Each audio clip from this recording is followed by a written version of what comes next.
Hello, my name is Laura McDermott. I'm the new Executive Director for the Laramie Public Art Coalition. I'm currently in Pittsburgh, Pennsylvania, and will be making my way west soon. But before I get there, I want to announce LPAC's response to COVID-19. In these extraordinary times, LPAC would like to extend a lifeline to Laramie's artists and neighbors. We will be releasing virtual creative content driven by artists to sustain our community connection. While we are all practicing social distancing, LPAC will be bringing you art up close. If you are a visual artist, performer, musician, writer, check out our call for submissions. You will be paid for your work. If you are a community member at home and are looking for creative content, we've got you. We hope by providing a platform for artists to share their talents with you, you will in turn be inspired to create at home, or play, or use your imagination. To get us started, I'm going to take you all on a quick tour of my favorite public artworks in Pittsburgh. On this visit, I'll take you to 3 types of work: an artist-owned project, a bronze sculpture, and an artwork in the landscape. My husband and partner in isolation, Matt, will film for me. All right, are you guys ready? Let's go.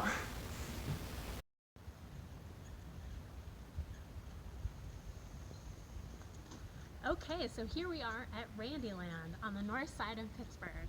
And Randyland is an artist-initiated project by one artist here in Pittsburgh named Randy Gilson. And Randy started Randyland back in 1996. And Randy is a waiter at a downtown Pittsburgh hotel.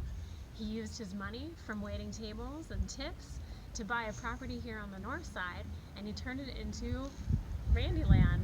It's full of murals, repurposed and recycled materials from the neighborhood, and it's also his personal home. But it is a really wonderful and happy place that spreads smiles to the neighborhood.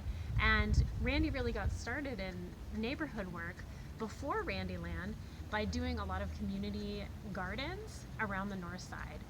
And then Randyland has been this ongoing, developing project for the last almost 3 decades. So let's just take a really quick walk around the outside of the house, which takes up about, a fourth of a block here in the north side. Follow me.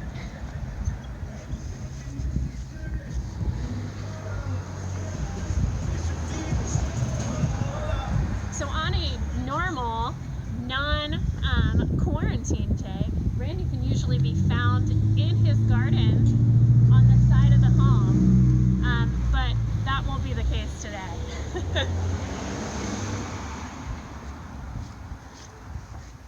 You can see here he has a map of the neighborhood on the outside.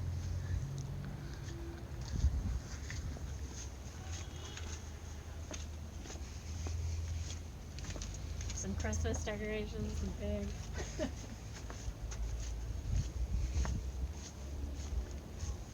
And then you can see all of this found material and all of the mural making that makes Randyland such a happy and joyful experience for the neighborhood.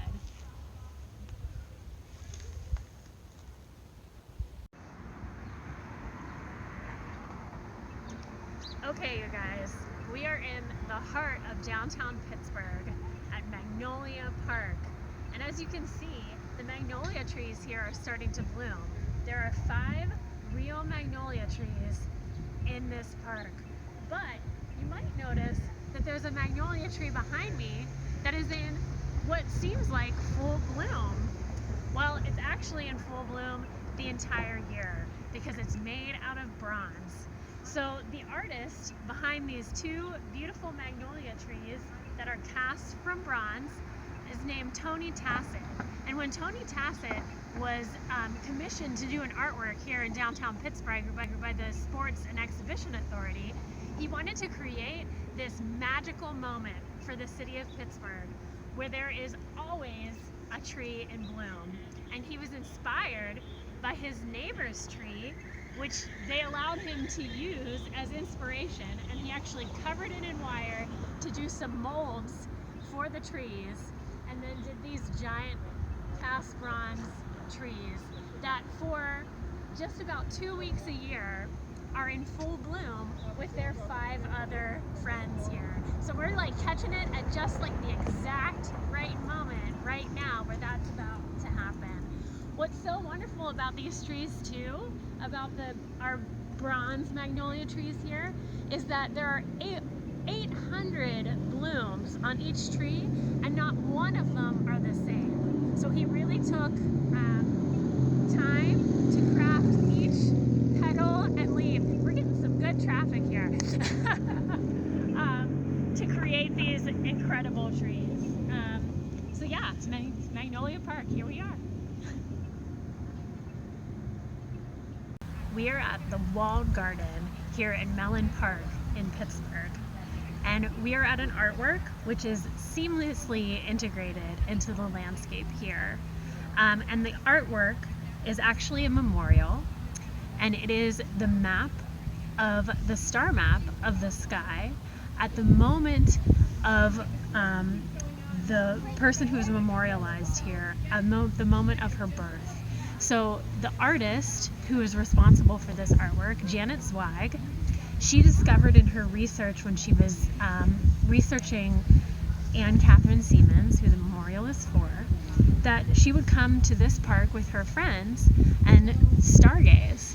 And so this sort of poetic tribute to how she would spend her time here in the park is now forever a part of the walled garden here. And so there are 150 stars, if we want to come down here, laid out here in the ground.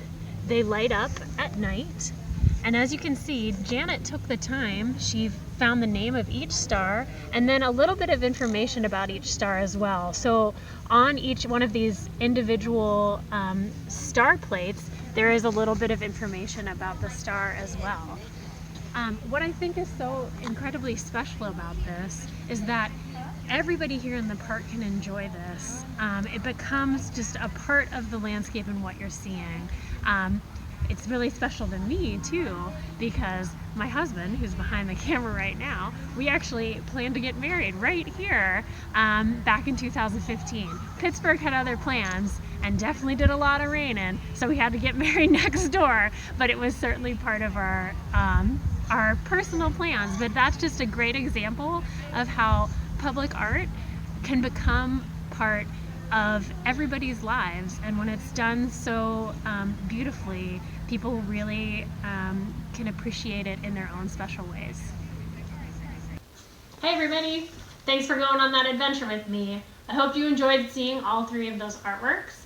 I know for me that even though the artworks are all very different, they all inspire just a little bit of magic.